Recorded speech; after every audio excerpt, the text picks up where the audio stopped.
Hello, everybody. This is Jayton Gunter, owner of Grapes and Sand Publishing and also author of Fruit and Glass, Wine Myths, Facts, and Opinions book. That's on sale right now for $15 at www.fruitandglass.com. And this is the book right here, if you haven't seen it before. So normally, like anybody who knows me knows I do not like promoting myself too big. Like I mean, I'll tell you what I have, but I'm not really big on that. Um, but I was talking to a friend that is cares about what I'm doing with the wine stuff, and he asked me a question. He said, um, "Do you think what you're doing gives people clarity in the wine industry? Do you think it's helping people? Do you think it's like something that is going to benefit people in the future?" As far as if people want to get into wine, or are already into wine and want to understand certain things. And I said, yes, definitely yes. That's why I wrote the book. And he said, well, that should be the reason why you have no problem with promoting yourself. So I'm going to do a little promotion today, just letting you know what I'm doing right now.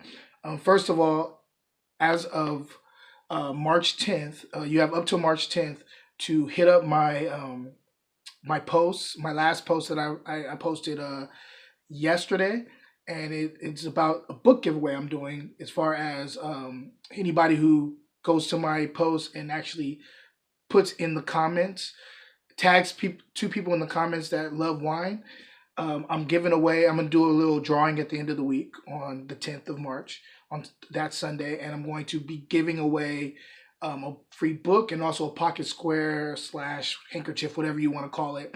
Um, just for tagging two people in my comments.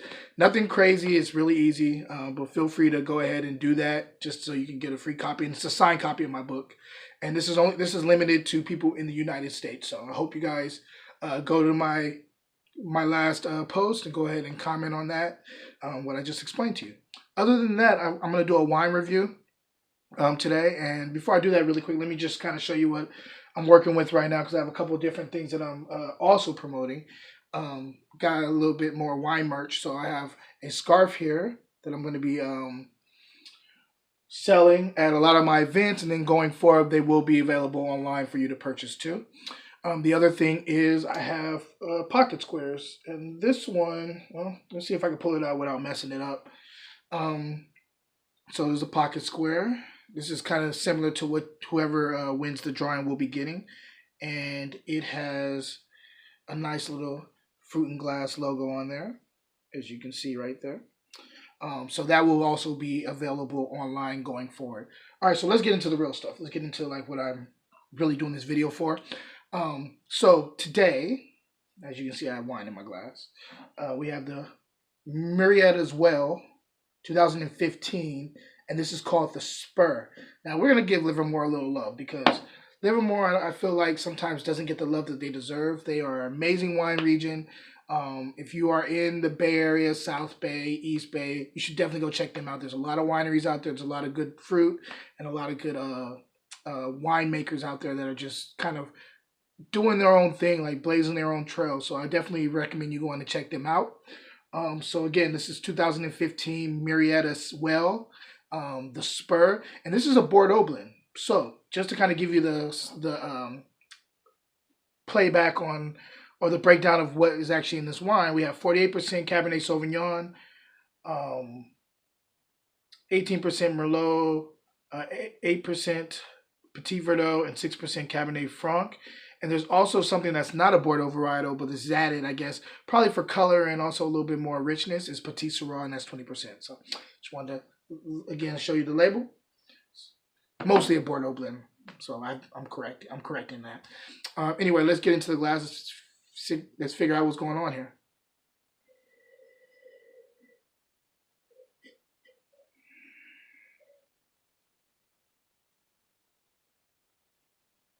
Okay, so first thing that's jumping out of the glass is dark cherry. There's a lot of dark cherry going on here. There's also some chocolate notes on the nose. There's a kind of a beefy thing going on, like maybe like a beef jerky, cured meat, but mostly I think it reminds me of beef jerky. I was really big on beef jerky when I was growing up. Matter of fact, if you ever were to ask my mother, when I was about 8 years old, she said, "What do you want for Christmas?" And because I was very, I understood what our situation was growing up.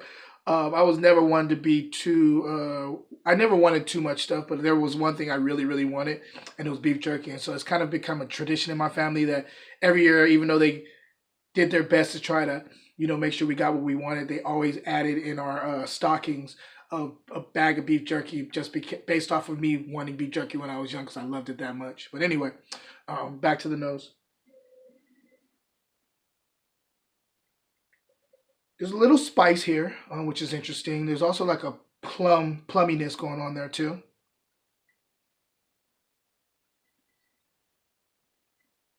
and a secondary, I guess, aroma of cedar.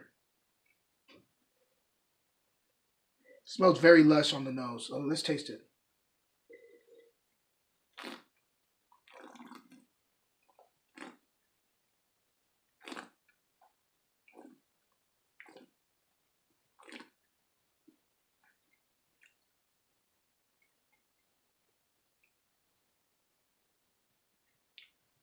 So this is a very fruit forward wine. Um, I'm enjoying it. It's delicious. It's lush fruit. There is kind of like an so up front, like basically it's like this. There's fruit going all the way up the middle of your palate, right? Um, let's go back the fruit camps that I was talking about earlier. There's a little bit of plum, definitely a lot of blackberries going on there. Black cherry up the middle. There's also a little bit of a cease thing going on the finish. Um, and there's also a little bit of a kind of a herbal thing too that's really interesting in the mid palate.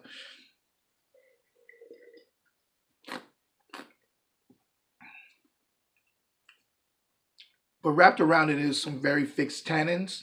So this is definitely ageable. This is going to age for a while, in my opinion. Um, Little disclaimer: I did open this up yesterday, last night actually.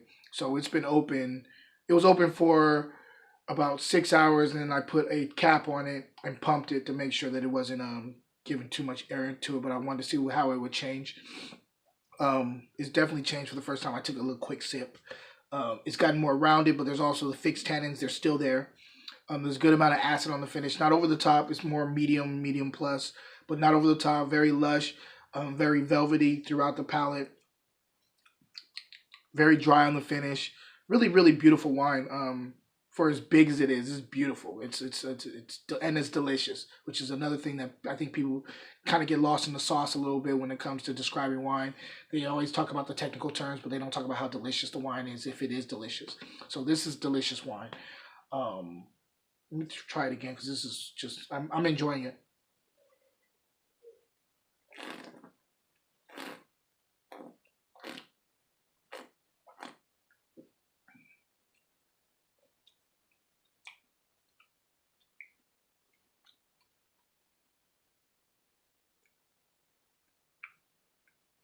I actually like this with barbecue, to tell you the truth. But I'm not talking about regular old barbecue. I'm talking about like rich barbecue without the sauce, dry rub, um, pork, beef. I think this is going to go really well with that kind of pairing, in my opinion.